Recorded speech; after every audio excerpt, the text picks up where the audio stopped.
पे विश्वास है तो जुडिशरी पे है। तो मुझे ऐसा लगता है कि जब कुछ सरकार के लोगों को जुडिशरी के निर्णय पसंद नहीं आते तो फिर वो आरोप लगाना शुरू कर देते हैं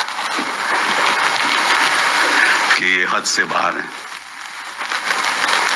और जब उनको पसंद आते हैं तो फिर विपक्ष को कहते हैं ये तो सुप्रीम कोर्ट ने फैसला किया। कोई सवाल उठाए 370 पे तो ये तो सुप्रीम कोर्ट का फैसला था। राम जन्मभूमि की जजमेंट पे सवाल आए तो ये तो सुप्रीम कोर्ट का फैसला था, ये तो सुप्रीम कोर्ट का फैसला था। और अगर हाल ही में जस्टिस पारदीवाला की जजमेंट आई तो ये कैसे सुप्रीम कोर्ट कर सकती है। मतलब जो आपको जजमेंट सही नहीं लगे, आपके सोच के अनुसार नहीं हो तो वो तो गलत है, और जो आपके सोच के अनुसार है वो ठीक है। और एक कॉन्स्टिट्यूशनल फंक्शनरी को ऐसी बात कहनी मैं समझता हूं उचित नहीं है। मैं उनका बड़ा आदर करता हूं, लेकिन आपने कह दिया कि article 142 is nuclear fissile material, nuclear missile. ये कैसे कह सकते हैं आप? आपको मालूम है कि आर्टिकल 142 के द्वारा सुप्रीम कोर्ट को संविधान ने हक दिया है। ये किसी सरकार ने हक नहीं दिया, संविधान ने हक दिया है टू डू कंप्लीट जस्टिस। पहली बात ये। दूसरी बात, और ये मैं देश की जनता को बताना चाहता हूं कि president of India is a titular head.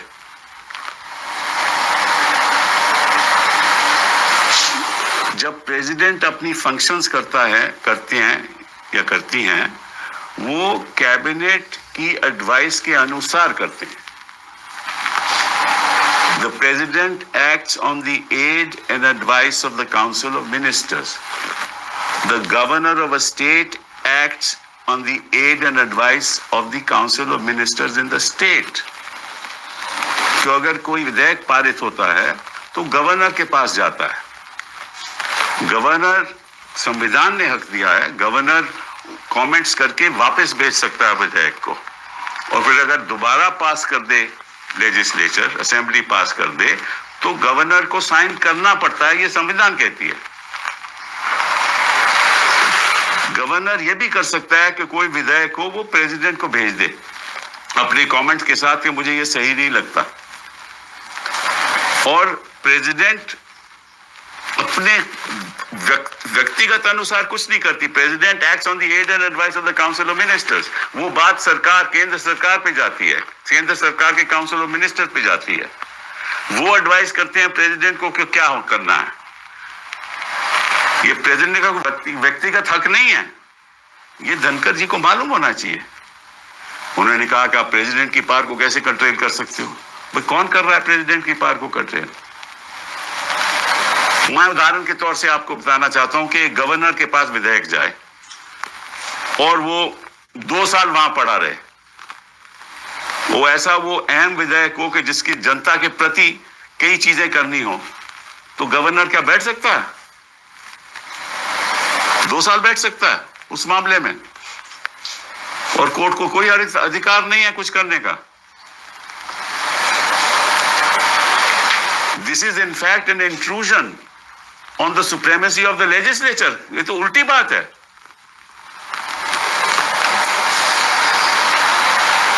Parliament अगर बिल पास करे, क्या प्रेसिडेंट उसमें बैठ सकते हैं कि मैं साइन नहीं करेंगे? और अगर साइन नहीं करें तो किसी को अधिकार है कि नहीं कि भैया ये ऐसा अहम बिल है, कोई टेररिज्म पे बिल पास हो या किसी और चीज पे बिल पास हो, प्रेसिडेंट ये तो नहीं कह सकता मैं साइन नहीं करते। हाँ, कमेंट्स लेके वापस भेज सकते हैं, दोबारा पास हो, प्रेसिडेंट हैज टू साइन। ये तो संविधान की परंपरा है, ये अदालतों ने डिसाइड कर लिया है ऑलरेडी। तो मुझे इस बात का आश्चर्य है कि कभी तो बेगवाल जी जाकर कहते हैं कि हद में रहना चाहिए, कभी रिजू जी केरला में कहते हैं कि ये क्या हो रहा है, अगर हम भी करने लगे तो और धनखड़ जी कहते हैं कि ये तो देखिए पुराने टाइम जब 8 जज थे सुप्रीम कोर्ट में तो 5 जज फैसला करते थे, मेजॉरिटी थी। अब तो इतने जज हैं, 2 ही जज फैसला करें। भाई 2 ही जज फैसला करेंगे ना, सुप्रीम कोर्ट तो बेंचेस पे बैठेगा, या 3 जज या 2 जज या 5 जज या 7 जज या 9 जज या 11 जज, और एक बार 13 भी बैठे थे। तो सुप्रीम कोर्ट तो ऐसे ही फैसला करती है ना। 2 जज फैसला करें सारे देश को मानना पड़ता है, 3 करें सारे देश को मानना पड़ता है। सुप्रीम कोर्ट होती है। आपको याद है जब इंदिरा जी के इलेक्शन का फैसला आया और उनको अनसीट किया गया, तो सुप्रीम कोर्ट के मामला आया कि स्टे क्या देना चाहिए। किस जज का फैसला था? एक जज का, जस्टिस कृष्णा अय्यर। याद है आपको? सब धनखड़ जी सब ठीक था, क्योंकि अब 2 जज का फैसला है वो गलत है, क्योंकि सरकार के पक्ष में नहीं है।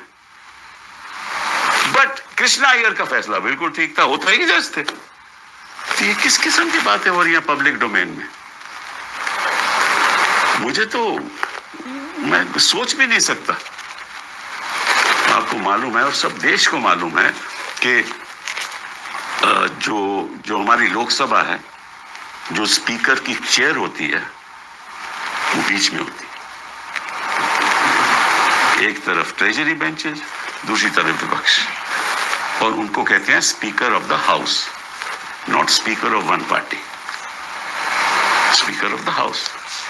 और वो वोट भी नहीं करते किसी बिल पे। वोट तभी होती है जब टाई हो। उस सिचुएशन में the speaker can, but he may vote on any side. यही मामला चेयर अपर हाउस का है। You are equidistance between the opposition and the ruling party, and everything that you say must be equidistant from that. No chairman, no speaker can be the spokesperson of a party.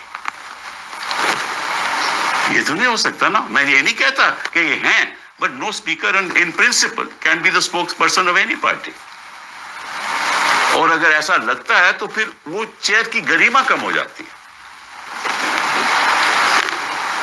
हम तो चाहते हैं कि निष्पक्ष तरीके से काम हो।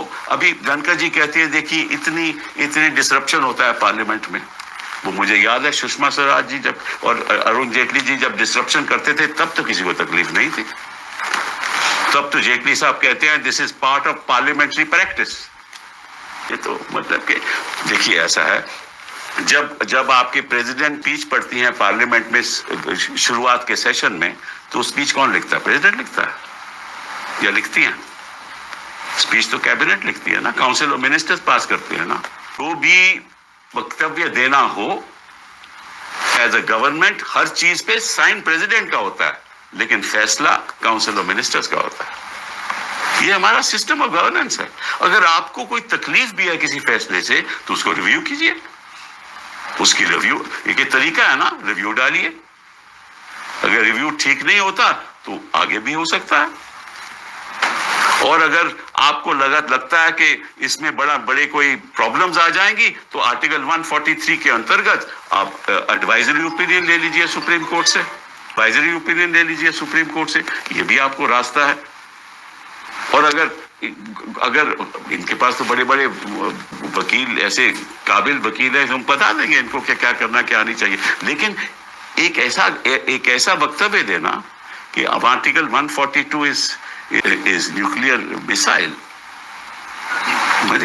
What was a nuclear missile was नोटबंदी, not 142. क्या आपने सारी समस्या खत्म कर दी लोगों की आर्थिक समस्या में? गरीब लोग के पास पैसा नहीं रहा, तब तो कोई तकलीफ नहीं किसी को हुई। साथ में आपने और कुछ बड़ा कुछ कह दिया। आपने अपनी स्पीच में 1982 की बात की, 84 की बात की। आपने अपनी स्पीच में 1984 की बात की, 2002 की तो नहीं की।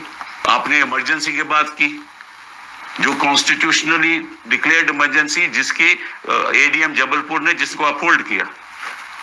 आपने अनडिक्लेयर्ड इमरजेंसी की तो बात ही नहीं की। इमरजेंसी चल रही है ना। इस तरह से संस्थाओं का कब्जा हो रहा है, उसकी बात नहीं की। जिस तरह से एक पब्लिक मतलब के बेचारे जो जज हैं वो तो बोल नहीं सकते ना, जवाब दे, वो जवाब नहीं दे सकते। तो आप ऐसे वक्तव्य दोगे, ऐसा लगेगा कि जुडिशरी को एक सबक सिखाया जा रहा नहीं है, संवैधानिक भी नहीं है। फिर आपने एक और अजीब सी बात की, आपने कहा कि जो 14-15 मार्च को किसी जज के घर पे कुछ हुआ, तो उसके बाद हमें सुप्रीम कोर्ट में से ऐसी खबर मिली है, यह आपने कहा, reliable sources from supreme court के बताया गया, उसका एफआईआर क्यों नहीं हो रहा? अभी आप तय करोगे वो एफआईआर करना, वो भी एक 5 जजेस का फैसला है वीरा स्वामी का कि एफआईआर तभी होगी जब chief justice of India sanction देगा। तो उस फैसले को नहीं आप मानते? जो फैसले हो चुके हैं उनको मानते नहीं, जो क्योंकि आप सोचते हो कि वो गलत हैं, और जो आप सोचते हो सही है क्योंकि सरकार वो ऐसा चाहती है तो वो सही है। फिर आपने ये कहा कि उसके खिलाफ एफआईआर होनी चाहिए, और आज तक कोर्ट क्यों नहीं बताती कि क्या नहीं है? तो कोर्ट आपको बताएगी। ये कोर्ट का एक कर्तव्य है कि आपको जाकर चिट्ठी लिख के बताए कि ये हो रहा है। कोर्ट फैसला करेगी और हम कोर्ट के लिए खड़े हुए हैं। वो तथ्य तक पहुंचता है कि किसने साजिश की, किसने नहीं की। और आपको अगर कोई खबर है तो बताइए जनता को, और ये भी बताइए कि किसने आपको खबर दी। ना कोर्ट आपके काम में दखलंदाज कर सकता है, ना आप कोर्ट के काम में दखलंदाज कर सकते हो। These are lines drawn under the Constitution. And you said in your speech also that the court is acting as an executive. This is not right at all. It is when the executive does not do its job that the court is to intervene, and intervene under the provisions of the Constitution, not intervene otherwise. If the governor of a state says, I will not look at your bills, Dhankar ji, we moved an impeachment motion. We moved an impeachment motion against a judge of the High Court, and that was moved in December. And there were 54 people who signed that motion. We are now where are we now? We are now in May. September, January, February, March, April, 5 months. It took you 5 months to find out whether those 55 signatures were genuine or not. How many more months will it take to find out the genuineness of those signatures?